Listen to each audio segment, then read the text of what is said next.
What Bitcoin Did podcast.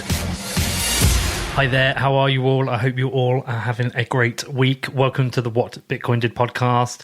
Thank you for all the amazing feedback I've had on last week's show with Jake Javinsky. I think you'll all agree, well, anyone who listened to it, I think you'll agree he did a cracking job. It was great to have him on, and he's also recorded another podcast with Pomp. I recommend you check that one out too. It's also an amazing episode. This week, I've got another cool episode. I know I say this all the time, but this one is definitely one of the best. I have got my first two-guest interview with the author of The Bitcoin Standard, Saifedean Ammous, and Wall Street veteran Caitlin Long, two of my absolute most favourite people in the world of crypto. Two people I've wanted to have on the podcast, and getting them on together is obviously something very special. So before I talk about that, though, I do have a message from my show sponsors, and please do listen to this. Don't just skip forward. So I want to talk to you again about BlockFi, who've been advertising on the podcast for a while now. They offer crypto-backed loans. If you're holding on to crypto, you can put your Bitcoin and Ether to work without selling. BlockFi gives cryptocurrency owners access to cash through a lowest cost cryptocurrency to dollar borrowing. BlockFi have also created a special offer to my listeners. So if you sign up at blockfi.com/whatbitcoindid, you will get $25 in free crypto added to your collateral balance for loans under $10,000 or $50 in crypto for loans over $10,000, and applying only takes a couple of minutes. BlockFi is spelled BLOCKFI, and it's blockfi.com/whatbitcoindid. Okay, so let's move on to the interview. It's a cracker. I absolutely love this. A bit nervous doing it up front. You know, I'm up against two absolute heavyweights, an author, a Wall Street veteran, two people who know so much about crypto and the economy. I had to do so much research to try and pull together some kind of framework, but I think it came out great. I'm really pleased with this. And look, the reason I wanted to get them both on together is they reference each other a lot. I've been following Caitlin for a while. I've been listening to a lot of her interviews. I've also been following Saifedean for a while, read his book, read his bulletin. And when Caitlin was on Marty Bent's show recently, she referenced Saifedean, and Saifedean referenced Caitlin in his latest bulletin, which, by the way, if you haven't subscribed for, you must do it, and I'll add that in the show notes. But I wanted them to have them on together. They've done separate interviews, but I thought it would be really good to bring both of them together on the show, as they share a lot of similar ideas on Bitcoin.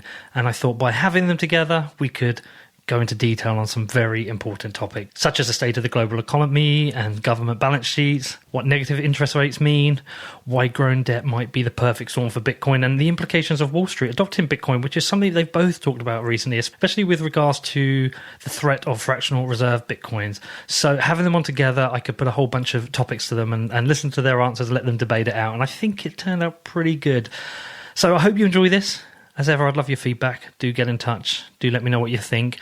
Just a note, there is a few sound issues at the start. Just the first couple of minutes, we had a problem with a rogue set of headphones, but we managed to fix this, so that's just at the start. Okay, before we move on to that, please do support the show. And yes, a big thanks to my first patrons.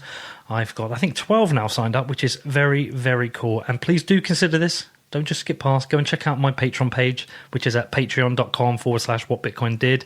Anyone who does contribute to this, like the advertisers, are helping keep the show going, because this is pretty much all I do now. And I've got a bunch of options. The first one is just a basic $2 option that gets you access to the Patreon feed. You can come in and discuss things like previous shows. $5 will get you an early version of the show. So this week's show actually went out on Tuesday to patrons. So if you want to get the show early, you can sign up for that. You can be a WBD maximalist. That's $25, and that allows you to help me prepare for shows. You can get involved in the framework creation, which is really cool. And there are also a couple of advertising options. So yes, please don't just jump past this. Please do consider it, because it is important for me. And you can check it out at patreon.com/whatbitcoindid. And the other things you can do, if you're a regular listener, you know what they are. You might have done them already, but if you haven't, please do go and leave me a review on iTunes. I might have a few negative ones from Ripple cultists this week, as I've been teasing them, so I might need some of you to go out and give me a good review on iTunes. A 5-star would be great. Please follow me on social media. I'm at WhatBitcoinDid on everything, on Medium, on Instagram, on Twitter, and if you reach out to me, I'll probably reply to you. And if you haven't seen it yet, every Friday I'm now doing a tweet storm of other podcasts I'm listening to, just a summary of the best ones I find, so take some time to check that out as well. Okay, so on to the interview. I do hope you enjoy this. Please do feel free to reach out to me if you have any questions, any thoughts on the interview. My email address is hello@whatbitcoindid.com, and I pretty much reply to anyone, so feel free to get in touch. It's afternoon here in London, so good afternoon, Saif. Good afternoon, Caitlin. I'm not sure what time it is there for you, but thank you both for coming on the show. Could you both just introduce yourself and then obviously let me know why Bitcoin is so important for you before we start talking about more of the juicy subjects? Okay, well, I'm a university professor in the Lebanese American University in Beirut in Lebanon. I've been in this job for about 9 years, and I've been interested in Bitcoin for 7 or 8 years of those. I've been researching it from an economics perspective because I came at it from the perspective of an Austrian economist, because that was what I was interested in studying for a while. And recently I published the Bitcoin Standard, which is basically the summation of all the Austrian ideas that I'd worked on over the past few years. And I'm Caitlin Long. I've been involved with Bitcoin dating back to 2012. Wall Street background, left Morgan Stanley, where I had been running a business on the pension side in 2016, spent 18 months at Symbiont, which is an enterprise blockchain company. And this year left that to work on passion projects in Wyoming, my home state, my native state. And we got 5 blockchain-friendly bills passed in Wyoming. And just finished a hackathon, headed back out there for another legislative task force meeting where we're going to be hopefully putting even more favorable blockchain legislation through the state of Wyoming. Great. And I think it's good to bring you both together. In both your work, I've noticed you mention each other. Most recently in your bulletin, Saifedean, you mentioned Caitlin. I'm struggling to find where you might disagree on things. That was the thing. I think possibly the only areas that Saifedean, with you, everything apart from Bitcoin is a shitcoin, whereas Caitlin, I think you're a maximalist, but because of the work you're doing, obviously, with the Wyoming Blockchain Coalition, I guess you're exposed to other non-Bitcoin items. Sure, yes. I'll go first. I suspect that we don't disagree on a whole lot. In fact, actually, when we first connected, when I gave a speech to the Mises Circle in San Francisco about the future of money, and a big chunk of that speech, it was in April or May of this year, a big chunk of that speech was telling every Austrian that Saif's book needs to be in their library and explaining why. In fact, I remember saying, I don't even know how to pronounce his name, but my mentor in Austrian economics had sent it to me and said, this is the book that I wish I'd written. And when I read it, I fully agreed. And it doesn't need to be written because Saif did it. Okay, so I just want to set the picture just on a personal level and from what my podcast is about. So 2 years ago, I was working in advertising, standard life, earning my money, putting it in the bank, saving a bit for my pension, and going on holiday once or twice a year with my children. And now, 2 years on, I found myself in this world of Bitcoin where everything I know has been turned upside down. Everything I know about the government, money, economics. And if anything, there's a huge amount of fear. And I think, obviously, there's a great opportunity with Bitcoin. It's becoming the work of your lives. But how do you think we raise awareness with what's happening with the global economy with people like who I used to be? Okay, well, the way that I see it is these sort of things, these sort of questions I used to think about much more before Bitcoin. Before Bitcoin, you used to have this compelling desire to tell people, this isn't how things should be. We could be living a much better, healthier life with a lot less conflict, war, destruction, if we separated the monetary system from the government. And you start alienating your friends because you never shut up about this. But Bitcoin for me is one beautiful thing about it is that you don't have to tell the people anymore. You don't have to argue with people anymore. It's just economic reality that is imposing itself on people, so that people who don't care about any of that stuff, who don't even think that separating money and government is a good thing, are still getting into Bitcoin because it's just much better as a store of value. And so I think, it's beautiful to not be in a position where you need to keep arguing theoretically with people. And I like the fact that Bitcoin just imposes its economic reality, and then people keep adopting it. And so I think it's going to teach people proper economics once they start really realizing the impact that it has on them in terms of how they lower their time preference. They start thinking more of the long run. And then when they start imagining or seeing how a new economy is being built online around Bitcoin and around Bitcoin-based transactions, it's going to offer a much more compelling alternative to the current government-dominated monetary and financial system. And I think that it will just speak for itself. It won't need us to evangelize it. And I think people know something up, but they're not sure what it is. You know, amongst my circle of friends, people have got no money, they've got no savings, they can't put anything towards their pension, they've got children going to university about to embark on an experience that's going to lead to a lot more debt for them, not knowing how their children are going to afford houses. And I get the feeling people know something's up, but they don't know what it is. What are your views on that, Caitlin?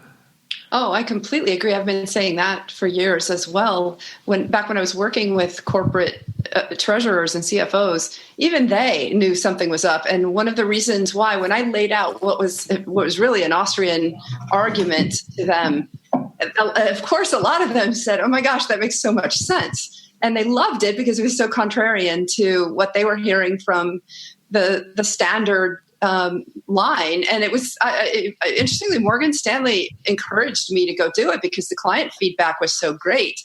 They did not actually try to shut me down. And even though it was very, very critical of how money and credit are created in the economy, but it just, once I laid out the Austrian economic view, it makes sense. The light bulbs start going off for a lot of other people. I will say I was careful not to call it the Austrian view because that conjures up controversy. And if you lay out the substance without calling it Austrian, sometimes to people who are indoctrinated, maybe that's too strong a word, but people who don't know anything other than the standard economic line, they shut down. But the moment that you lay it out substantively, they get it and they realize, yeah, there really is something wrong, and it forces them to think through what might happen, in how this is going to play out. Everybody knows, except for the people, probably even the people who come out and say this is sustainable. Everybody realizes it's not, and so I think a lot of people just either have Stockholm syndrome and bought their own line of or alternatively, they're, they really don't believe it, but they're just so stuck in the groupthink, and to them, the cost of getting out of that groupthink is just too great. And why do you think, Saif, that Keynesian economics propaganda has survived so long? Is it purely a construct of a government need to print money? Yeah, it's the fact that government printing money makes it a sustainable cycle, in that, the government prints the money, finances the economics departments, and then the economics department teach that government should print more money. And so, as long as they both scratch each other's backs, that thing can continue until, that is, Satoshi shows up and then ends their sweet gig. Just basically puts them out of business. The thing is, it's very hard to make that into an academic debate.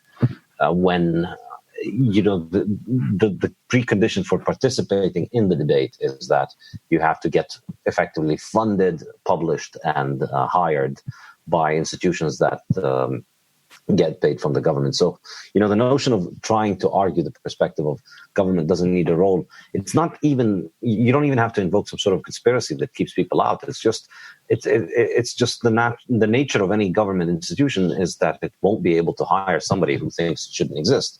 And so if you look at the debate that goes on within all government-funded universities, it's going to just naturally be biased towards that perspective, because that's how you get hired in that university. And Caitlin, I saw on the Marty Bent interview, you talked about this government finance bubble. And a couple of things stood out to me as somebody, I don't really understand economics that well, but you talked, it almost like you're talking about some huge mega crashes coming because the governments are running out of balance sheet capacity. And I interviewed Tua Demister, and he talked to me a lot about a bond crash. And then the last thing is you also talked about negative interest rates. And I was trying to understand negative interest rates in that I was thinking this just doesn't make any sense. But is that essentially a hedge against, is that almost like shorting money? Yes, somebody's paying you to borrow, right? Which in a free market would never be the case when interest rates are negative, right? In a free market, they would never be negative because, to Saif's point from earlier, time preference is always positive, right? You'd always prefer to consume something today instead of having to wait until tomorrow, all else equal. And so why would you ever pay somebody else to wait until tomorrow. You wouldn't in a free market. So negative interest rates are purely a construct of the artificiality of the system. Tor's absolutely right. There is going to be a major bond crash. The challenge, though, is this could be years, if not decades away, or it could be tomorrow. The hard part is none of us knows. I look at it and say, when interest rates turn negative, it's a sign that the balance sheet of the country is pretty much done, right? Because to the extent that central banks can continue to lower interest rates toward that zero bound, then that suggests that the market says there's still some balance sheet in aggregate left in the country. Implicitly, what I think fiat currency value represents is that balance sheet. What I mean specifically by that is the amount of assets collectively owned in that economy that are not yet encumbered by debt. So if you think about a balance sheet, your assets, you're only solvent if you have positive equity. In other words, if your assets are greater than your liabilities. And when interest rates are negative, it means that in aggregate, the country's liabilities are probably greater than its assets. It just hasn't had that confidence, the crisis of confidence yet. But it's coming. And what's interesting in the U.S., I like to look at the 10-year Treasury bond yield. There's been an incredible downward trend of lower lows and lower highs for 30 plus years. I think it was 1982 is where that trend began. And literally every single time interest rates start to go up and the Keynesians say, the economy's turning, rates are going to go up, we're going to mean revert on interest rates. Every single time we never hit that previous peak before the wheels start coming off, because every time the Fed's tightening, financial conditions start to get tighter across the economy and the malinvestment starts to become revealed, right? So we have not yet broken that trend of lower lows and lower highs, even though rates, the 10-year, I think as of today, is hanging right around 3%, might have broken through it. Last I looked, I think it had to break through 315. If it breaks through 315 as of a quarter end, which would be September 30th, then we might have actually broken that previous, that trend that started since 1982. But I laugh every time the mainstream economists come out and say, this is the time, interest rates are finally going up. We all know they have to go up. I don't disagree with them. We all know they will go up because they're artificially low. But every time the Fed starts tightening and the wheels start coming off somewhere in the economy, you start that downward trend again, and I don't think that trend is broken yet. And the reason I say that is because we're not at zero yet. And once we're at zero, that's when the balance sheet's done. And is this almost like a perfect storm building for Bitcoin? Sure, absolutely. Yeah, and I do think that Bitcoin will resume its counter-trend price performance against fiat currencies. It's been pro-cyclical with other financial assets in the last year as Wall Street money has started to come into it. So what we've had actually is a leaking into Bitcoin of all of this paper money that's been created. That paper money goes to where assets are cheapest. And right now, or at least, a year ago, Bitcoin was one of those cheap assets. And you started to see a lot of hedge fund money and high net worth individual money come in. And then you had the Bitcoin futures contracts from the CME and CBOE, which, by the way, right at that time was the top of the price of Bitcoin.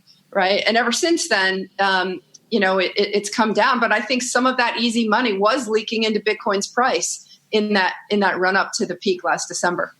And Saif, do you perversely enjoy this kind of market crash, this market narrative, because it is good for Bitcoin? You understand the question is because, everything that's happened in, let's say, failing economies, what we've seen in Venezuela and recently mentioned in Palestine and Iran and Turkey, I'm not sure how widespread use is, but the narrative is that Bitcoin is a lifeline. So do you perversely enjoy this? I have to say, no, I don't. I'm not one of the people who, we call them doom porn, people who just fantasize about, the economic collapse and how it's going to vindicate them. I don't think of it in that way. But also, we have never seen Bitcoin under a financial crisis. We've seen probably there's definitely truth to the fact that its usage is increasing in Venezuela and Argentina, say, compared to countries where compared to countries similar to them where they wouldn't be experiencing those problems. However, we have no idea what a rich modern country going through a financial crisis would be like. And in fact, there's a lot to suggest that Bitcoin would likely crash during something like this, because when these financial crises happen, what you get is a flight to liquidity. People can't afford to hold money that is in high return, high risk assets, which is what they do during the bubble when the interest rates are low. So now people are speculating, people take risks, and so they put money in all sorts of crazy things, including things like Bitcoin and other digital currencies and so on. You can afford to do that when credit is easy, because you can borrow on your credit card at low interest rate, your house is at low interest rate, and you're getting paid and you have a job. Now, if there's a recession, interest rates might rise, so it's harder for you to borrow. And then you might lose your job, or your pay is reduced, or your income is reduced. All of that leaves less of a margin for speculating on high risk things, and so people would liquidate things like Bitcoin. But like we saw in 2007 and 2008, people liquidated highly risky debt assets and tried to go to dollars and gold in the financial crisis. So I think what's going to be really interesting about the next crisis is whether Bitcoin behaves as a speculative asset where people exit it towards safer, more liquid assets like the dollar and gold, or if it's going to behave more like a safe haven asset itself, where people will be exiting other things, particularly the altcoins and particularly digital assets, where people will start exiting that for the relative safety and liquidity of Bitcoin, which at the end of the day is at least nobody's liability and is much more secure than any of the other coins. And so, it's more liquid and it's more secure. And so most likely, if there's a big crash in the market, people are going to start taking their money out of the digital currency space. But if they're going to keep anything, they're going to likely keep it in Bitcoin. So the question now is whether we're going to be seeing a bigger flight out of Bitcoin than a bigger flight into Bitcoin. And I don't think it's settled one way or the other. And I think, we might end up seeing Bitcoin crashing very, very severely. It might drop below $100 or something like that. And it's not entirely out of the question. I'm not one of the people who thinks, Bitcoin can only go up. It could definitely crash. And we have no idea how it'll behave in a recession. Can I add something? Because I think maybe we actually found a couple of things we might slightly disagree on here, but very slightly. I actually think that the price aspect of Bitcoin is the least interesting aspect of it right now, because it's really being driven by speculators. But your point about it potentially dropping to 100, I do agree with that, but with a subtle change, which is that everything's going to drop in dollar terms or in fiat terms when we hit that balance sheet wall. And the name of the game, I've always thought, is not your absolute return performance in your own wealth compounding. It's whether what you own falls less in value than your personal inflation rate. That's the real concept. And so to me, the absolute price of Bitcoin versus the dollar is kind of irrelevant as long as Bitcoin retains its store of value. There we would vehemently agree. As long as Bitcoin retains its store of value better than other assets, and it's one of many assets that I think will retain its store of value in that scenario better than other financial assets. But exactly. Yeah. No, I mean, I think it's going to be hard to disagree on this, because I think it might take a while and it might be another few financial crises for this to happen. But I think in the long run, what's going to make Bitcoin continue to gain more of a monetary role is just that it's going to prove itself on the test of the market of this cycle of crises back and speculative bubbles. In other words, as you were saying, dollars will leak into Bitcoin because dollars are easy and money is being printed and people have low interest rate. But the difference is that, with every other asset out there, once money leaks into it and dollars leak into it and people start speculating on it and the price rises, it's possible for the producers of that asset to make more of it. It's true for housing, it's true for stocks, it's true for any kind of asset, any metal or gold, oil. Well, gold is the one that resists this the most, and that's why it was money, because it's the hardest to make. But Bitcoin is even harder than gold to make. And so even if we do witness a massive crash down to $100, with this crisis, I do expect it to, because of the fact that nobody can make more of it, the recognition of Bitcoin, the people who have heard about Bitcoin are likely to just put it back on the map, and then more and more people will buy it, and then we're going to witness more and more of a rise in the price. And that, I think that resilience is going to illustrate to people how it is different from other kinds of monetary assets, that it could survive many, many crashes, and still nobody can increase the supply, and so the scarcity of it continues to prove itself on the market. So it's almost important for people to have a diverse set of investments for whatever scenario may play out. Gold, own your house, Bitcoin, obviously a whole bag of shitcoins, right, Saif? Of course, yes. Well, we don't know, right? I think nobody really knows, and we don't know what the timing is. We don't know what the path is. There's an interesting book Saif and I talked about the first time we actually spoke to each other, which is a book called When Money Dies, by Peter Warburton, I believe. And he's a historian, not an economist. And he wrote the history of the German hyperinflation. And to me, the most interesting lessons coming out of that currency collapse, how many head fakes there were as the currency was collapsing. We tend to look at hyperinflation graphs, and that the Venezuelan graph is now even more extreme than the German hyperinflation, because the inflation's been higher in Venezuela. But in order to see them, you look at them on a log basis, and what the log graphs obfuscate is just how many head fakes there were, where people were actually thinking that they were out of it because things had actually reversed and the currency appreciated. So, and really importantly, towards the end, you were seeing 20, 30% intraday moves in the currency value against the French franc and also in the German stock market. Think about that, 20, 30% intraday moves. Now, the businesses were not fluctuating in value 20 or 30% in one day. It was the currency collapsing that was happening. But you really, that's a wonderful book for anyone who's interested in learning about what happens, because the path to currency collapse is not a straight one. And the markets have a way of really, throwing curveballs at you, thinking that we're finally over, we finally hit the bottom. And there's still, unfortunately, a lot more to come. And do you think a currency collapse is inevitable with the dollar?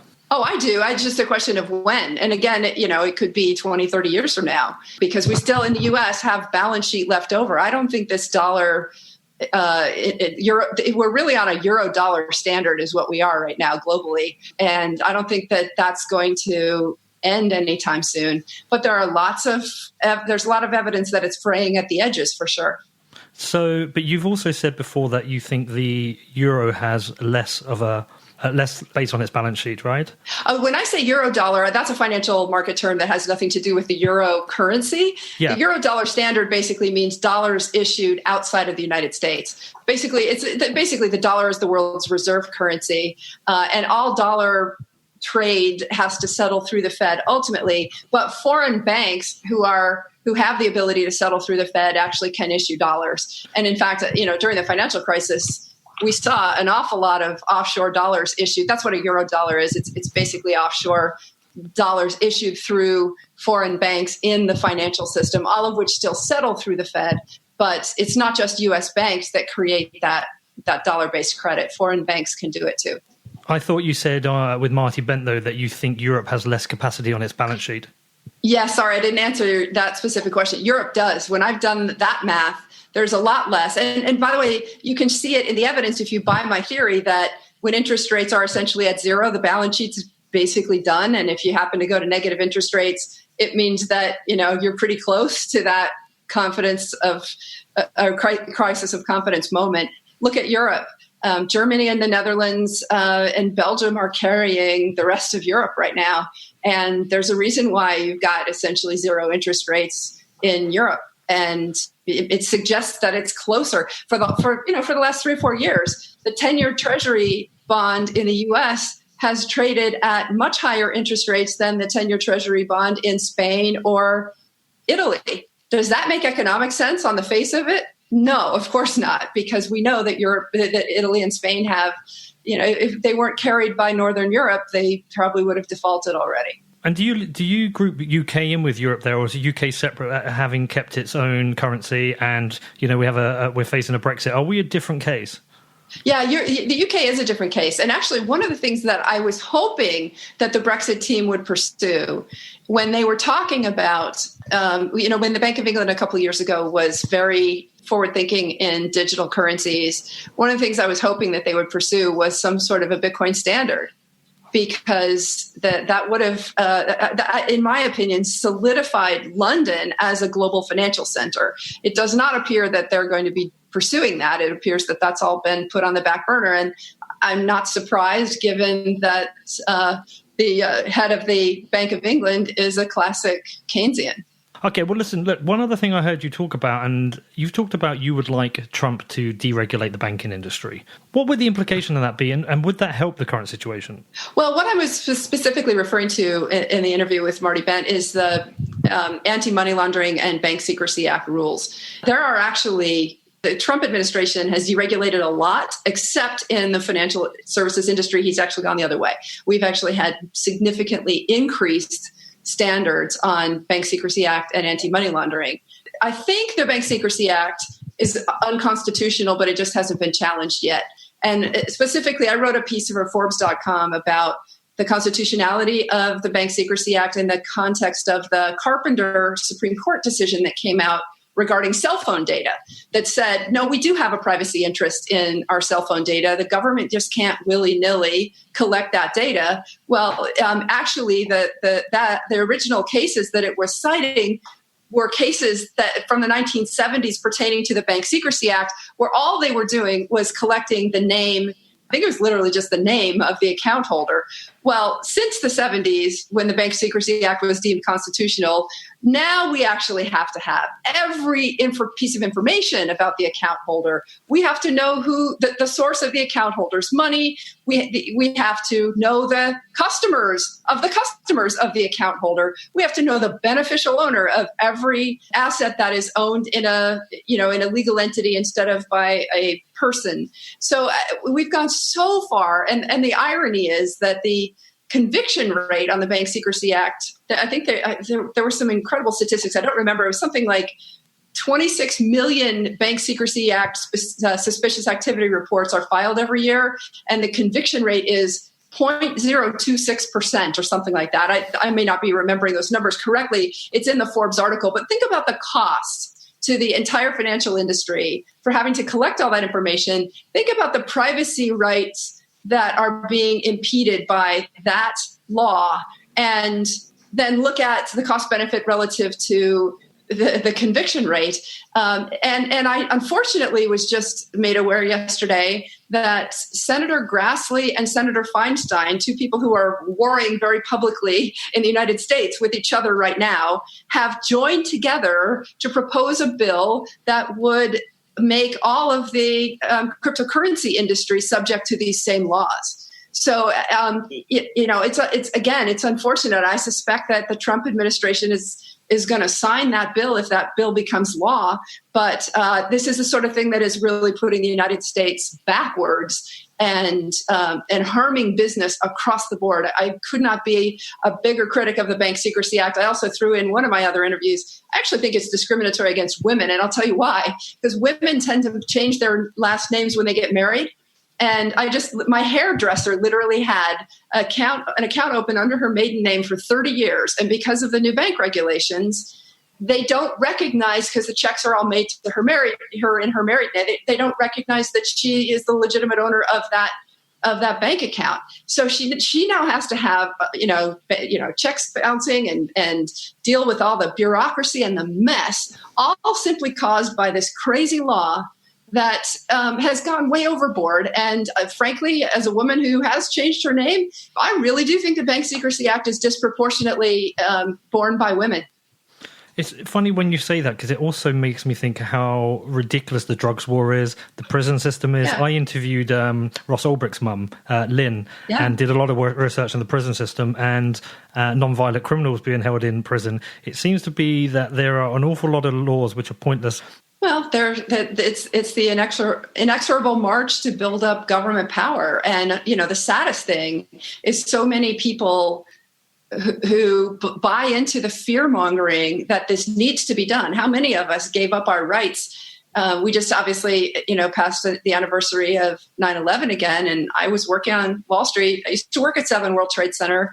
I wasn't there that day, but boy, that was the event in my life that has changed it more than anything, precisely because of all of the privacy that we've had to give up. And, people willingly give it up out of fear. And for what? A lot of people don't really think things through, and they've been manipulated, and it's very sad. So how important is privacy for you, Saifedean? Because you do talk about it occasionally, but you don't. It's not like something that's big for you. I don't see it come through a lot in your work.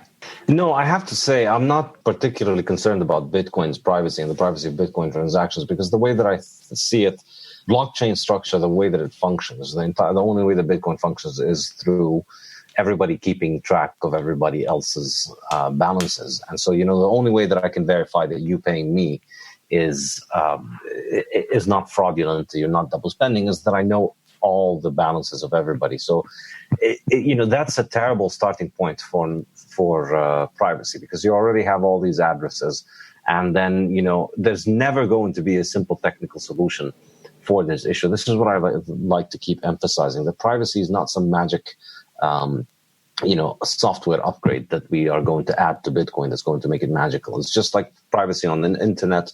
It's any kind of adversarial scenario where one person is trying to uncover who you are and you're trying to hide your tracks, or the other way around. It's always going to be adversarial, and it depends on how well you hide your tracks and how well they look, what tools they have.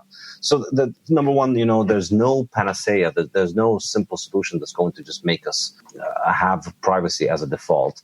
It's always going to be very, very hard to stay private on something like Bitcoin, because of the fact that, it relies on transparency in all nodes, and then linking identities to addresses is just always going to be complicated. But primarily, I think the real reason I care about it is that I think privacy is going to be a much easier thing to implement on second layer solutions on Bitcoin. Eventually, once these become more and more useful, they'll be far more used, and then it's much easier to implement second layer solutions. And I think the important thing, if as a person who doesn't like the idea of government spying on people, for me, the way we solve that is not going to be through scaling blockchain transactions on chain so that everybody can make their own private dark market transaction without the government tracking them.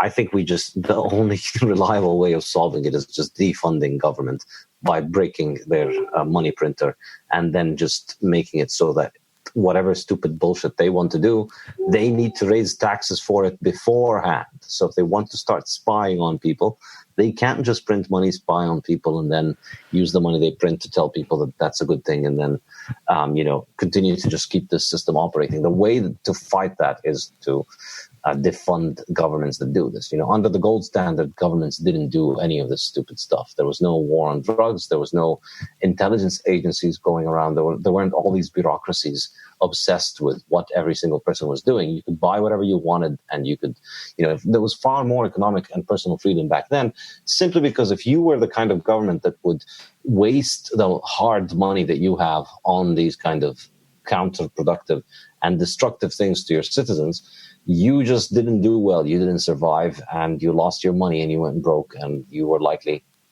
taken over by other governments. So I think this is really the long-run solution that I see from it. And that's why I'm not too keen or optimistic or even concerned with all these coins that pretend that, they can add privacy as a default solution to their coins. I don't see that as a fruitful avenue. I think it's just we're just going to have to kill Leviathan, and then we can have our privacy.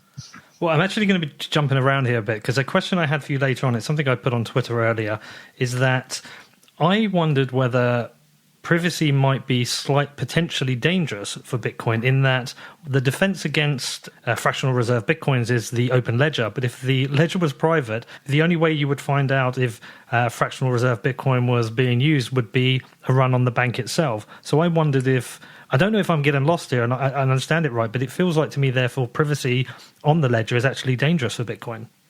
Precisely. This is the problem that Zcash and Monero have specifically, which is that, in order to do their privacy technology, you never really know what's going on with the supply. It might be possible for somebody to break the supply and increase the supply. It's not entirely clear. With Bitcoin, because of the transparency, that's far harder to accomplish. And so, I care much more about the supply than I care about individual privacy, because the way that I see it is that, Bitcoin transactions are just going to be far too expensive over time. I mean, on-chain transactions are just going to continue to become more and more expensive over time because block space is scarce, and I think the demand for hard money is very high. So the increasing demand for hard money as opposed to increasing demand for on-chain transactions is going to naturally lead to scaling of Bitcoin happening on second layer solutions, because people don't need hard money. Sorry, they don't need trustless digital cash transactions as much as they would need hard money as a saving. And so I think the demand for that will be much higher. So people will prefer second layer trusted Bitcoin to first layer or second layer trusted shitcoin and government shitcoin as well. And so this is why I think, that's how I see Bitcoin scaling primarily. Would you therefore be against any proposal to add privacy to Bitcoin? I mean, I wouldn't, I don't know. I wouldn't dismiss that because I'd need to look at what it says and what the proposal says in general. But, there are no, technology is not, there are trade-offs. There are no such, there's no magic button to press where we just add privacy. Mm-hmm. So the way that Monero and Zcash do it is the transactions become much bigger in size. And so it's much harder to scale, and you compromise on your certainty with the supply. Mm. So obviously, in the case of introducing things like that to Bitcoin, that would not be worth it. But, potentially there will be additions to happen there. But I think, things like Lightning make privacy much simpler to implement. Right. Okay. Right. And if the privacy is implemented at that level, then we don't compromise the transparency regarding supply. The challenge is that we have a lot of people doing things on a second layer already, right? The custodial exchanges, the Coinbases of the world, the Bitrexes and BitMEXes and Krakens, right? They're all pulling coins into what they've built as a Web 2.0 basic second layer, and we have zero transparency into those, zero. So we lose the certainty regarding supply. For all we know, there could be fractional reserve Bitcoin happening already even before Wall Street comes in. And in fact, actually, I would point to one specific example, which is the OKEX futures loss. There was a $400 million futures default in OKEX about a little over a month ago. And OKEX just bailed in all their other customers who, by definition, had the $400 million gain, except the person with the loss defaulted. And so they basically bailed in all the other customers and made them give up the gain just to keep the exchange alive. That $400 million loss was a fractional reserve Bitcoin that was off the main, the base layer. You wouldn't have been able to detect that because these custodial exchanges are doing... They're a custodial exchange. They're keeping the Bitcoins off the chain and only reporting to the chain what they want to. And we have zero visibility into that. When Wall Street comes in, that's going to be compounded massively in scale. It's going to be the same issue, though. So that's why Lightning Network is so important, because you know that we're not changing the supply if the second layer solution that you're transacting on is Lightning. And Wall Street is coming. I've got a quote of yours here, Caitlin. Preventing the problems is easy, but preventing them will require a sea change to how Wall Street does business. Yep, and they're not going to change how they do business. So that's I know intimately how they do business, and they create fractional reserve interest in financial securities. That's an integral part of their business, and they're going to do the same with Bitcoin. That's going to happen. There's probably not much we can do to stop it. But at the end of the day, if you own your own Bitcoins by owning your own private keys, you're going to be fine. Back to what Andreas always says, own your private keys. Next up, I talked to Caitlin and Saifedean about the implications of Wall Street adopting Bitcoin and the potential for a fractional reserve Bitcoin. But before I do, I have a message from my show sponsors. If you're holding on to Bitcoin and Ether and would like to put it to work without selling, then you might want to take a look at BlockFi. If you are bullish on crypto and don't have the cash you need to start a business, finance a home, pay down debt, or anything else, BlockFi can help. It's just a home equity line of credit. BlockFi gives cryptocurrency owners access to cash through the lowest cost crypto to dollar borrowing. With the largest crypto-backed lending footprint in the US, BlockFi offers regulatory compliant loans that can be delivered into your bank account in less than 90 minutes. They are the only cryptocurrency to USD lender to receive institutional investment, enabling them to provide the most affordable and trustworthy lending service within the ecosystem. And they have also created a special offer to listeners of my podcast.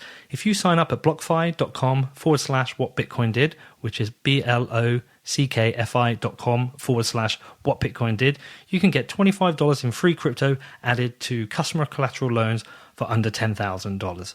Or $50 in free crypto added to customer collateral loans over $10,000. And applying only takes 2 minutes. Okay, this one is for my US listeners. Let's talk about stamps.com, your 24-hour-a-day, 7-day-a-week postage service.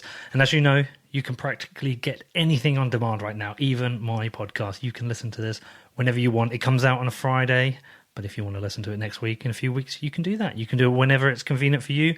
And did you know you can also get postage on demand at your convenience whenever it suits you? Yes, with stamps.com, you can access all the services of the post office right from your desk.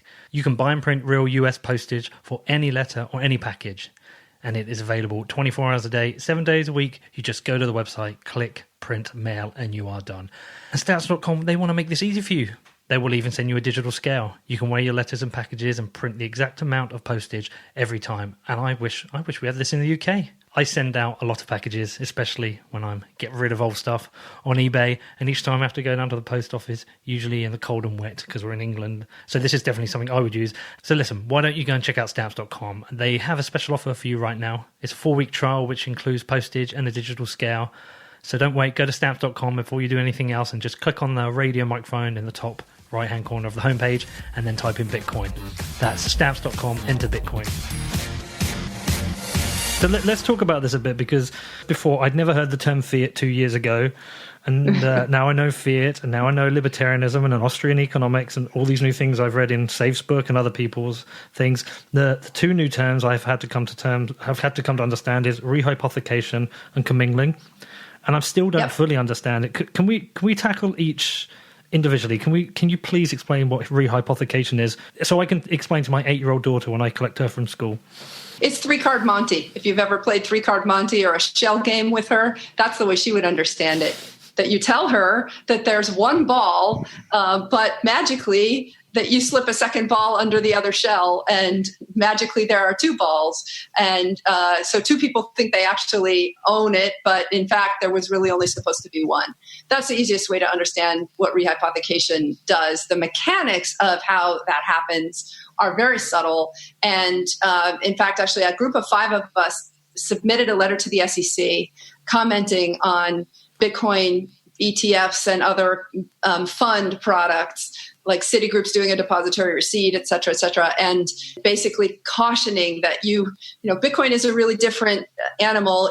And applying traditional clearing and settlement and regulatory rules to it are going to create some very interesting things. And there are a couple of Bitcoin core developers who signed on to that letter. And I put what I hope is a very clear explanation of what happens in rehypothecation, why you end up with multiple parties believing legitimately that they own the same asset, and it shows up on their brokerage statement as them owning the same asset. So they wouldn't have any reason, or their auditors would not have any red flag to believe that the system has created more paper claims to assets than there are assets. But that's standard operating procedure on Wall Street, and it's coming to Bitcoin, unfortunately. Right. How is it solved then? And how would you solve it, Caitlin? Well, I think, first of all, I've said very emphatically that no taxpayer-backed or Federal Reserve-backed financial institution should be leveraging Bitcoin. There is no lender of last resort. There's nobody who's going to bail them out. And if you choose to buy your Bitcoin that way, buyer beware, because if there's a Bitcoin ETF, physical Bitcoin ETF, and there's a run on that fund, everybody's trying to get out the door at the same time, you're going to see a massive divergence in the value of that fund relative to the underlying Bitcoin. It could be staggering in size. And then if you have a leveraged financial institution who's got exposure to that, ouch, and taxpayers could be on the hook. It's just inappropriate for any leveraged financial institution to be playing in a leveraged version of any crypto asset that has scarcity in supply. Yeah, and I would say that's basically how it's going to be stopped. I think I don't think it's going to get as big as Caitlin probably seems to suggest, because I think it will probably die much earlier, because I don't think it's just sustainable. And so, if you remember in my last research bulletin, I wrote for about 20 pages my interpretation for why I don't think fractional reserve banking would work on Bitcoin. So I think it would be tried, but I think, first to begin with, fractional reserve banking and rehypothecation are practically different ways of saying the same thing in financial terms. So in other words, you have obligations for things. You owe people things, but you don't have enough to meet your obligations for everybody at the same time, if they all ask for them at the same time. But if they don't ask for them at the same time, you can coast along. I think with Bitcoin, it's not going to be possible to pull off something like this for a very long time, because the value of Bitcoin is extremely volatile. And so changes in it will make people's positions become extremely risky. And it's going to be primarily, I think, it's a very long analysis, and there are many factors that go into it. But the way that I see it is, the reason that it won't survive on Bitcoin for long is because of the absence of a lender of last resort. In other words, when we had fractional reserve banking with the gold standard, it was not stable. It kept on creating crises, and it led to having to abandon the gold standard by, first of all, implementing a central bank, and then secondly, getting rid of the gold standard and gold redeemability in order to keep the central bank able to support banks that were engaging in fractional reserve banking. So you can't really have a hard money and fractional reserve banking, because the bank is effectively creating new money when it creates new debt obligations. And there might come a point where it would need that money. And the only way that you could keep that bank from going insolvent is if you have a lender of last resort that is able to increase the money supply and give it to them. So that didn't work with gold. Although it did work with gold in a way, because gold clearance was more centralized. And so, as I discuss in my newsletter, I think because the fact that transporting gold and moving it around is very expensive, it leads to the economies of scale of the process, mean that the person who does the clearance or the banks who handle it just become extremely valuable. And so they are able to abuse that value, because the consumers don't really have many other choices. But I think with Bitcoin, it's very different. There's no lender of last resort, and it's much harder for a lender of last resort to come and do what they did with gold, because the only reason that works with gold primarily is the fact that gold was massively confiscated, and that's because it was centralized. So I think it's the decentralized nature of Bitcoin that's going to really protect it from something like this. In other words, if a bunch of banks using Bitcoin start doing something similar to fractional reserve banking, we've already seen that happen. That's effectively what Mt. Gox did. And the result was that the price crashed. The price came crashing down after the Mt. Gox crash. But actually, it's not the price. It's the Mt. Gox that crashed. That's the important thing about it. But I think we'll see things like that, and I'll see them collapse. And if a Wall Street bank is going to try it, I think it's going to get ugly. I mean, in particular, if an institution protected by the central bank wants to engage in something like this, and then they're left exposed, the central bank is going to be in a very serious dilemma, because if you let it fail, it fails and it might have systemic problems. But if you want to bail it out with Bitcoins, well, how does your Bitcoin printing operation work? Obviously not very well. You can't really just print Bitcoins on demand. You can print dollars and buy Bitcoin. but you're then going to be buying, essentially just adding dynamite to the fire of Bitcoin, which already would be, Bitcoin would already have, if we had a fractional reserve banking collapse, then you had something like a liquidity flight towards Bitcoin, where people were dumping assets backed by Bitcoin to get to Bitcoin. So you would expect Bitcoin's price to be rising. And at that time, for the central bank to step in and try and buy more Bitcoin to meet those obligations is likely going to lead to the price appreciating a lot. So I think, nobody's going to listen to my warnings, but it's going to get ugly if they try. Mine. Yeah. Exactly. No, we do. We totally agree on this one. It is going to get ugly, but I think the question is how quickly. It can go on for a while. And as you were just saying this, actually, I was thinking one of the ways that the Fed and other central banks could get involved is if they actually allocated a portion of their reserves to Bitcoin in the first place, because then they could basically do what they're doing with government bonds right now, which is set up a repo facility and repo that back out into the market so that the banks could actually get access to the Bitcoin to deliver into their short obligations. Which is exactly what they've done with government bonds, right? It used to be that reserve of central banks was exclusively gold.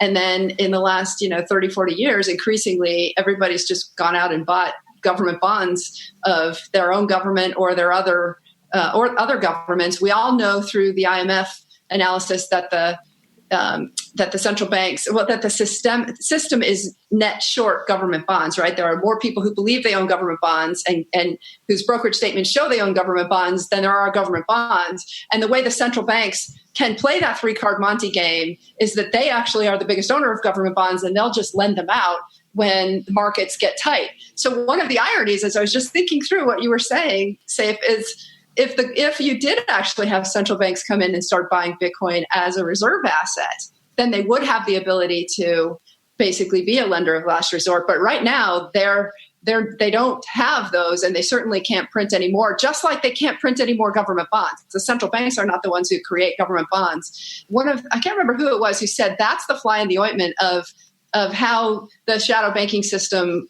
is working, and the fact that we've basically moved away in the last 30 years from traditional banks creating credit to now the securities market creating credit. Instead of base money being the base money of the system, it's actually now government bonds. But the problem is central banks can't print more government bonds. They can only print more money. That's one of the reasons why I think they've gone out and bought a bunch of government bonds. And frankly, they could over time do the same with Bitcoin if they felt like they needed to. The difference is that government bonds settle in the money that the central banks print.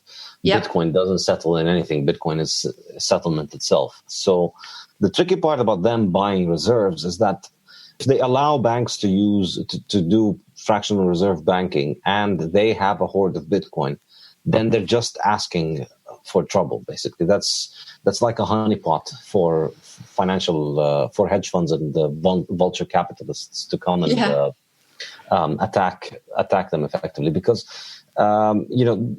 once the banks start over leveraging their Bitcoin reserves, they are in a precarious position where it is possible for me to go and put in a big deposit in that bank and then wait for them to start lending it out and then go and ask for it. Now they can't give it to me because then illiquid, and so then if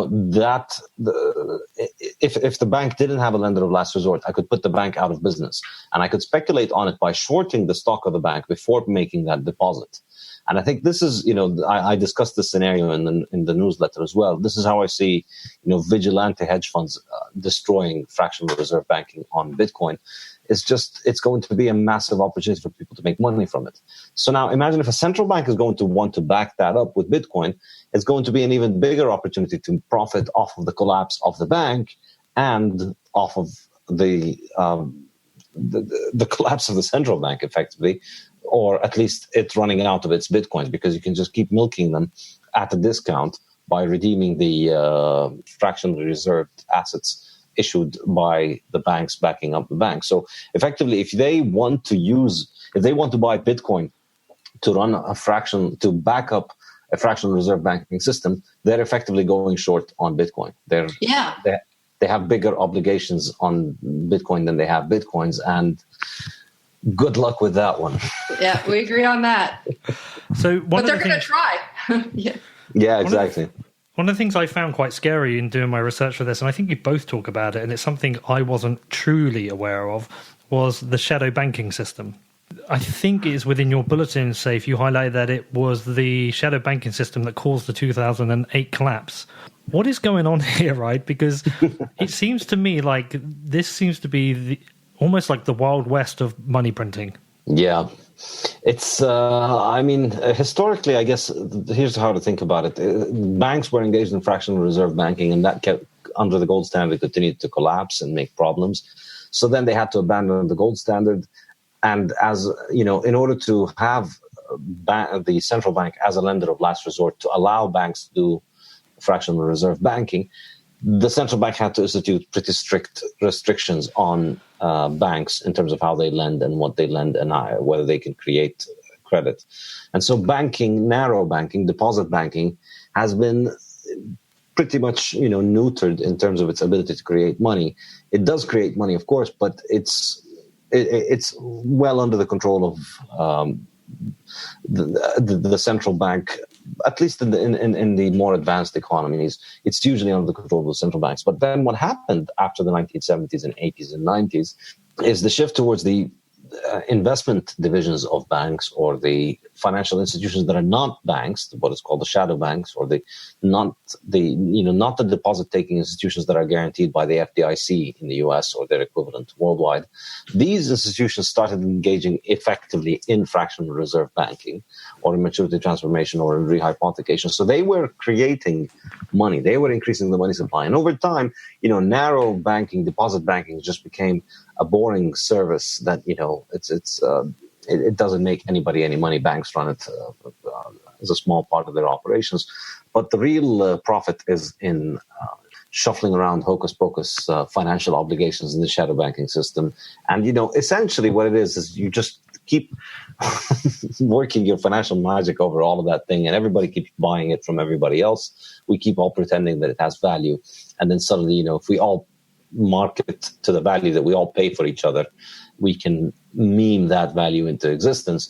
And that's essentially how this industry has worked for many years. It's effectively, we talk a lot about government inflation, but this is similar to it. In the same way that government can finance its operations, the banking sector can finance itself through the creation of money with in the shadow banking system. But the crazy thing about it is there's no lender of last resort. There's no official central bank behind the shadow financial system telling these people, you can create this much money, and if you fall in a crisis, then we can bail you out of these terms. That's what the FDIC does for the banks, and that's how banks are kept relatively safe and stable, and money creation doesn't go out of hand. But in the shadow banking system, the thing is so enormous and so huge, nobody has any sort of grasp on how big it is, except Caitlin, of course. But pretty much, the money creation is just going on all the time. And, 2008 was the first crisis. And in order to stop it from destroying the dollar and everything, the central bank had to intervene as a lender of last resort with these financial institutions, acting towards them like they would act towards regular banks. Do you want to add to that, Caitlin? No, that's absolutely right. Yeah, and I think when Saif and I first spoke, I was encouraging him as an academic to take on the old Mystery of Banking book from Rothbard, which is an amazing book, but it is a period piece. It's outdated at this point. I think Rothbard wrote it in 1972, something like that. And it described how credit was created and fractional reserve banking worked in the system back then, but it doesn't work that way anymore. And unfortunately, Rothbard's gone. I think if Rothbard were alive today, he would have updated the scholarship to reflect the fact that the credit creation mechanisms have broadened out so much. And the traditional, tracking M0 to see how many times it's multiplied into M2 is really not that relevant anymore, because most of the credit, to Saif's point, is not created in the traditional banking system anymore. This is a problem that is being created by experts like you, is I cannot keep up with the number of books that I have recommended. I've got 2 here. I've got My Debt First 5,000 Years. I've got Sovereign Individual. I still haven't finished Bitcoin Standard. I think you need to ease up a little bit on the book recommendations because it's not going to be good for the trees. Okay, so Saif, look, I read your bulletin, by the way, which is, I just say, it's fucking incredible. I signed up and I was expecting an email, maybe like 20 paragraphs, and I ended up spending half a day reading it and kind of digesting it. And I've been through it twice now. I think everyone should sign up to it. I think it's excellent. One of the things that grabbed me in there was trying to envisage how the revolution happens. And you talk about the benefit of countries such as China, Iran, Russia being able to bypass sanctions and use Bitcoin to trade with each other. But at the same time, that would devalue their own currency. So have I interpreted that correctly? Well, I sort of, yes. But I guess the bigger point goes back to what I was referring to earlier in terms of central banks and treasuries. I think in my bulletin, I also discussed the idea about whether it would make sense for central banks to buy Bitcoin. And the more I think about it, the more that I lean towards it not being really likely. I think it's not very likely that they would do it. And primarily it's that central banks are fully staffed with people that don't understand the value proposition of Bitcoin. And secondly, even if they did, they realize that essentially it's a threat to them. And so you can't really expect them to embrace it. And that even the central banks that make a lot of noise about rejecting U.S. hegemony and so on, the U.S., the Chinese or the Russians might talk about how much they hate having to live in a world that is unfair because it's all based on the dollar and the U.S. gets to print the dollar. So they might hate the dollar, but they hate but they like having their own government shitcoin much more than they hate the dollar. And so the problem is that, it's the same way that they've been making a lot of noise about shifting to gold, and they have increased a little bit their reserves to gold, but they won't move towards a system where they clear payments between one another with gold, or where they back their currencies with gold, because if they do something like that, that takes away their ability to create inflation.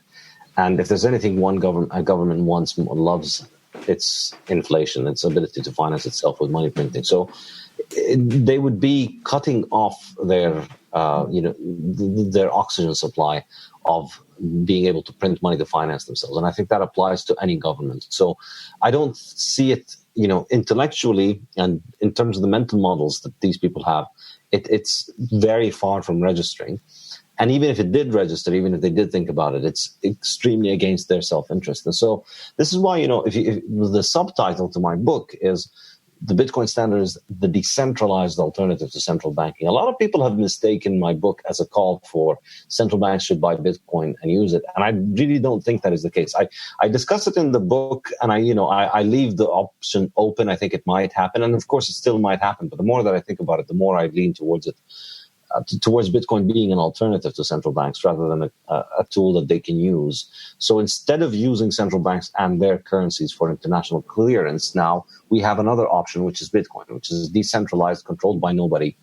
And it'll function as a system for international clearance that is separate from an alternative to central banks. And I think the old finance and the central banks and the banks and the shadow banking system that is going to try and come towards Bitcoin, they're going to want to assimilate it. They're going to think that we're going to, bring it into the traditional financial system. I think they're going to burn their fingers by trying to play that game. And I think the future for Bitcoin financial services will likely emerge natively from Bitcoin. It'll likely emerge from people who start from scratch building things around Bitcoin that work on Bitcoin the way that Bitcoin works. So where does the revolution kind of start? Where's the tipping point? Is this a Trojan horse? In my mind, it's already over. We've won. It's over. So it's just a matter of you adjusting your own frame of reference for it. So it's all in your head, man. It's about thinking about it. But I mean, okay, I'm kind of joking, but the way that I see it is just that it's going to be different from the way that we view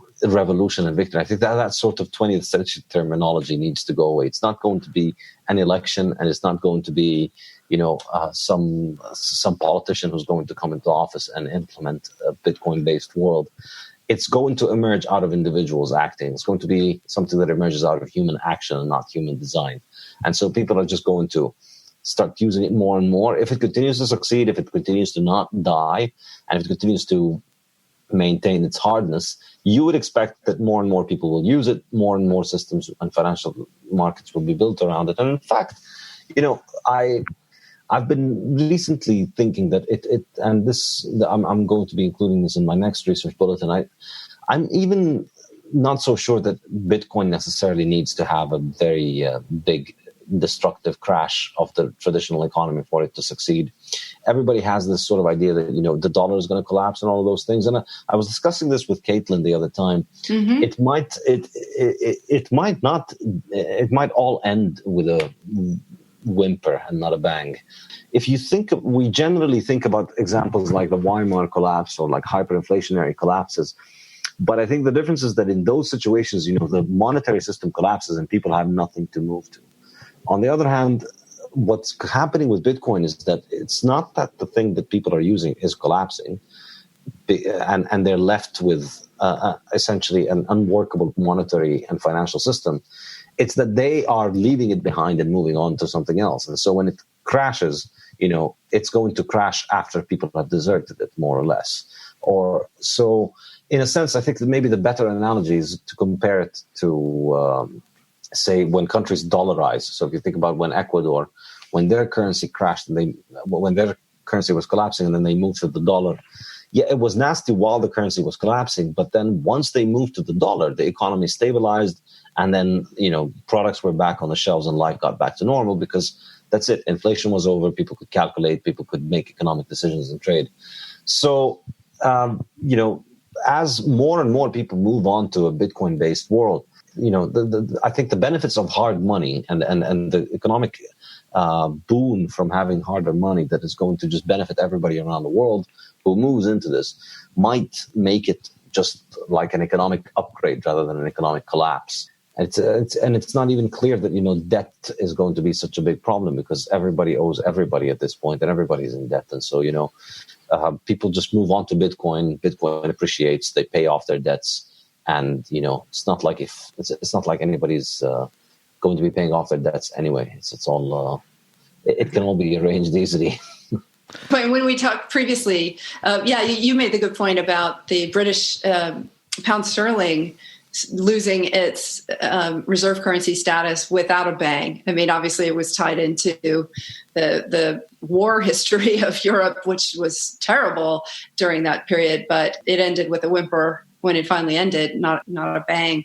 And the dollar just took over. And that is one scenario that could very well happen. On the revolution, though, I wanted to add, I think one of the things that will happen and is already happening in a small way is that businesses will start to use Bitcoin for transacting cross-border value exchange. And in May of 2014, started talking to corporate treasurers about Bitcoin. I was invited to speak to a mega cap corporate treasurers market, and this is essentially the Fortune 20. And I won't disclose identities, but that was one of the most amazing discussions because at that point nobody had been talking about it, and it was there were a couple of corporate treasurers who dug in and started using it quietly. You won't see corporate America make announcements about it or corporate Europe or corporate Asia. They'll just do it because it's in their economic interest. They have an obligation to find the cheapest way to move money.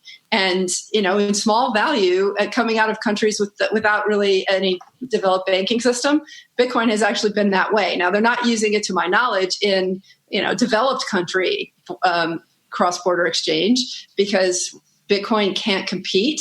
The bid-offer spreads are too wide, but it's going to be happening. And I think one of the things Saif said earlier that I agree with is Bitcoin is actually a high-value payment network. People actually trading the actual on-chain base layer Bitcoins, that's going to be high-value payments, not necessarily buying your cup of coffee, which is going to end up in Lightning Network, but the more liquidity we get, we've consistently held above $5 billion of daily liquidity in dollar terms in the Bitcoin market. That's big enough that cross-border payments, it's effectively the way a corporate treasurer is going to think about it, is just another currency. they're going to look at how do I route my payments so that it costs me the least.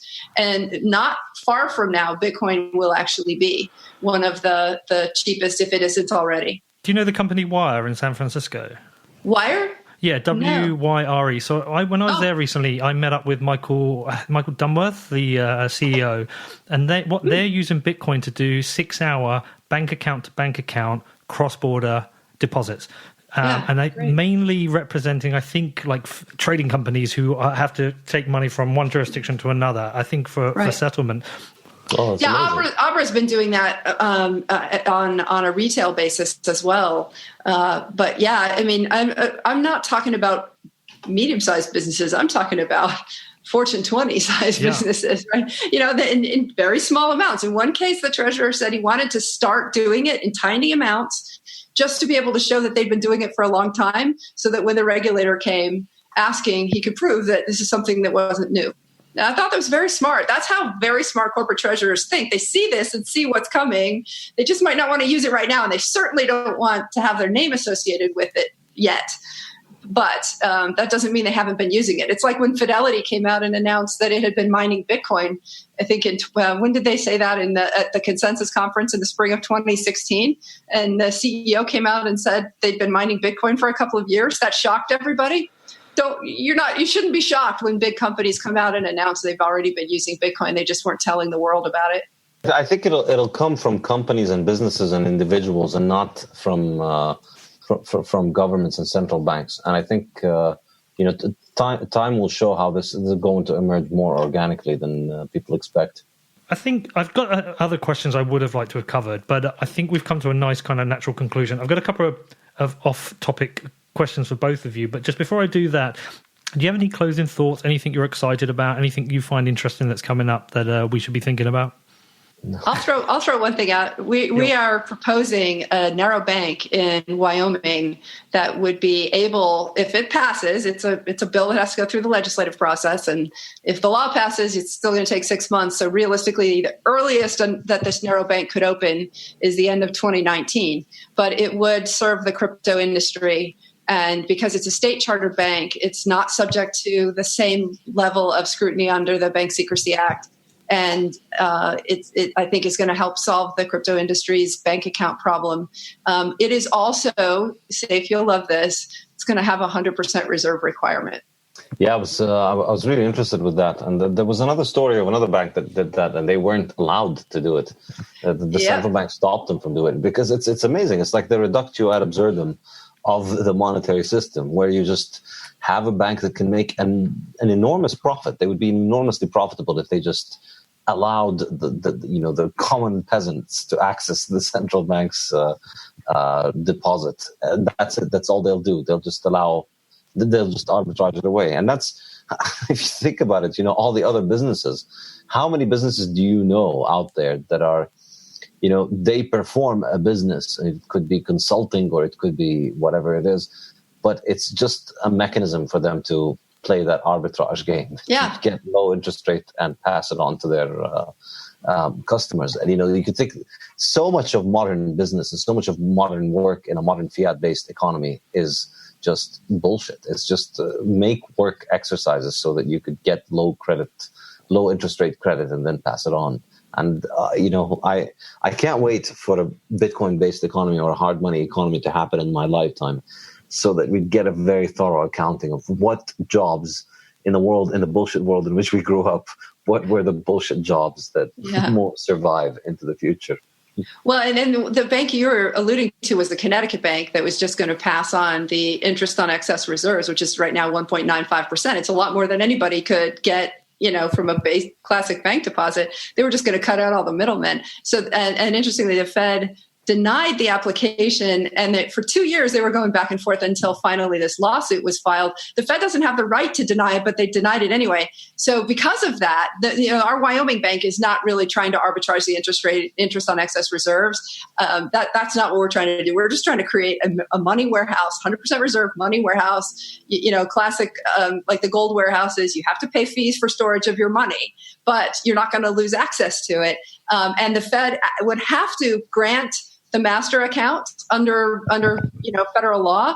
And we actually, because of the Connecticut situation, have put into the draft bill a requirement from Wyoming's Attorney General to sue the federal government if the Fed doesn't grant the master account within 6 months of application. So again, none of this is final yet. We've got to go through a legislative process. It may fail, but we're trying to do something really special. And I think it's going to help the industry. It's going to help the state of Wyoming. There are a lot of industries that are not politically correct that are very big in Wyoming. Tyler Lindholm likes to say we do coal, cattle, and crypto. Well, pretty much those three industries are not politically correct. And also I would add there's a fourth, which is the gun industry. And all of those industries have been targeted by the banking system. They're losing access to their bank accounts. And frankly, this is going to help. This concept isn't going to be crypto specific. It could be for the coal industry where Bank of the West just pulled out of banking. Just one day they just announced we're not going to bank coal companies anymore. So a bunch of Wyoming companies lost their bank accounts. And, really? I did not hear about that. Is it because of global warming hysteria? Yeah, if it's exactly right. And Citi pulled out of banking, the gun industry, right? So, I mean, this is what's happening to the crypto industry with regard to getting access to bank accounts for basic businesses, for basic expenses like paying your vendors or paying payroll if you got to pay your employees in dollars still. This has been a major issue, and it ties right into what we're talking about not having fractional reserve banking. This is going to be a true money warehouse that is not going to be making loans. And it's available for businesses only because it's not going to be FDIC insured. It would be businesses only. And just again, to reiterate, it's not the law yet. We know we have a tough road. We know the banking industry and probably the federal agencies are not going to like this. But Wyoming's the kind of state where we don't shy away from fights like that, and so we're going for it. It's funny. I've been rejected by 5 UK banks for a bank account for my crypto business. I don't actually have a bank account right now for it, and I took my first advert for the podcast recently, and I'm part of the Let's Talk Bitcoin network, and I had a payment into my account from BTC Media. The next time I logged into my account, I had a form I had to complete with who is my employer and what do I earn. Right. Yeah.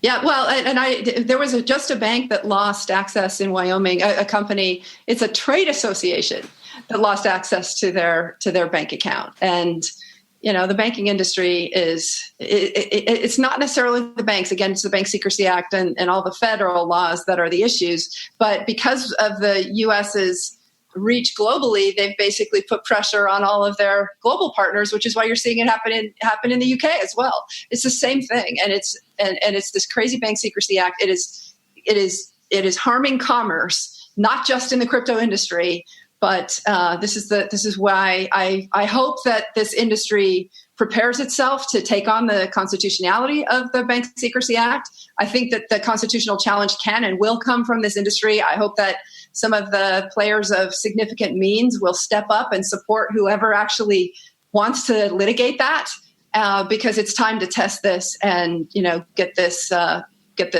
heavy weight off the shoulders of commerce. It's the weaponization of the financial industry is unethical, and I think it's we're shooting ourselves in the foot in the United States. But again, maybe just to wrap it up, I haven't said this yet.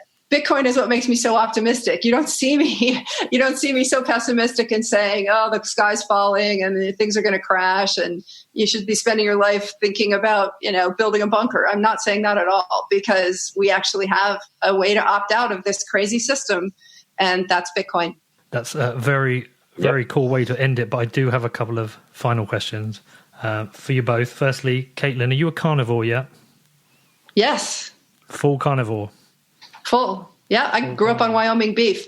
Yep. No, but are you like these guys, nothing but meat? Oh no, I eat vegetables too, but mostly I'm mostly a paleo diet. Yeah.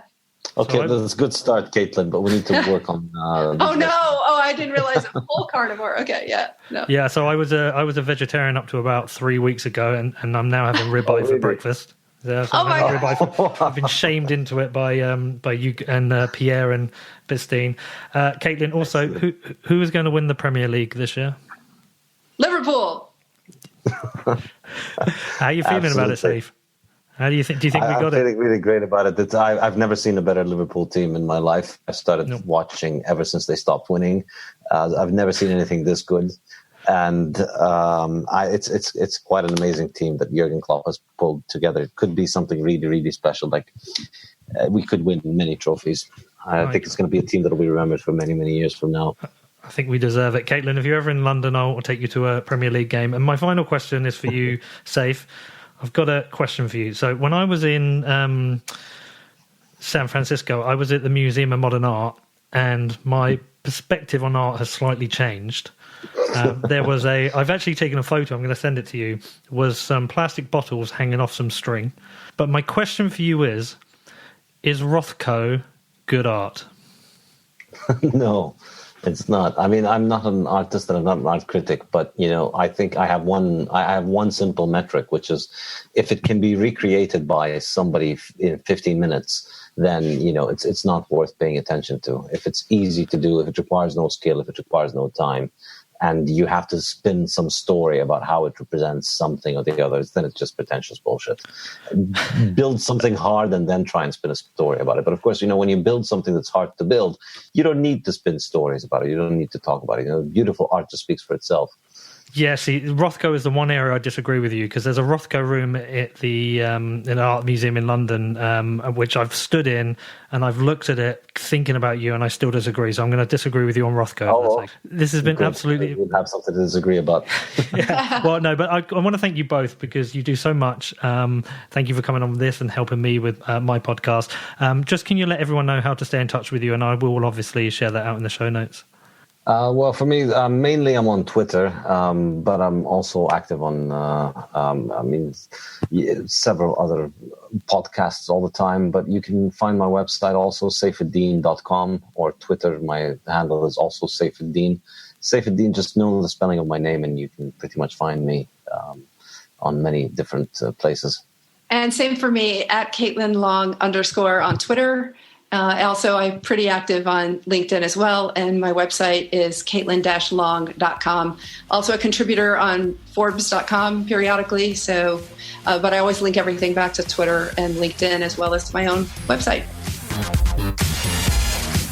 Okay, what did you make of that? Did you enjoy that? Did you enjoy that as much as I did?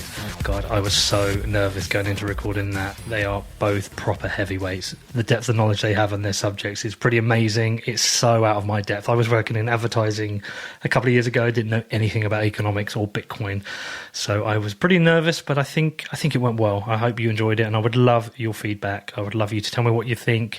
And also, if you really enjoyed it, I'd love you to share it out so other people can hear it too, because I think it's a really important episode. I also got to say big thank you to both Saifedean and Caitlin for coming on. I really do appreciate them giving up their time. They're both obviously very, very busy. So thank you to both of you.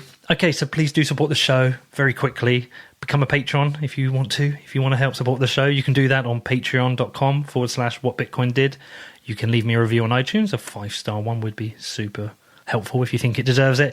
You can follow me on social media. I'm at whatbitcoindid everywhere. You can check out my website, which is www.whatbitcoindid.com, and you can share this show out with your friends and family. Any support you can give the show is hugely appreciated. And lastly, just a big thanks to my engineer, Jason Camiola. If you've got any audio engineering needs, please do get in touch with him. His details are in the show notes. And big thanks to him for what he does for me every week. Listen, I hope you all have a really great week, and I look forward to catching up with you next week. Okay, take care.